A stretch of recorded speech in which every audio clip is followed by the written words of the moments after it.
তুমি কবুল করো, ইনশাল্লাহ দেখবেন ওই একটা সেজদা যদি কবুল হয়ে যায় আল্লাহ পাক আপনার সব গুনাহ মাফ করে দিবেন ইনশাল্লাহ।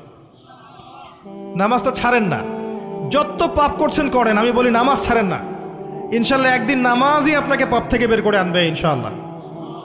আর শয়তান আপনাকে হতাশ করতে চাইবে, শয়তান আপনাকে হতাশ করতে চাইবে যে তুই তো গার্লফ্রেন্ডের সাথে কথা বললি, রাতের বেলা পর্ন দেখলি, তুই তো ফ্রি মিক্সিংয়ে আছিস, তুই মাদকদ্রব্য খাচ্ছিস, তুই কাজে ফাঁকি মারিস, তুই ট্যাক্স আদায় করিস নাই, দুর্নীতি করছিস, তুই আবার নামাজ পড়বি কেন? শয়তান আপনাকে এগুলো বোঝাবে কিন্তু যে নামাজ তো আমার শোভা পায় না, আমি তো অনেক পাপী মানুষ।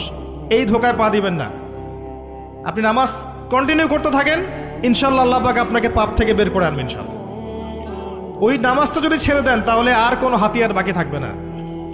আর আপনি যত পাপ করেন না কেন মায়ুস হবেন না, মন ছোট করবেন না। আপনার একটা সেজদা, যে সেজদা আপনি চোখের পানি ঢেলে দিয়েছেন আল্লাহর কাছে,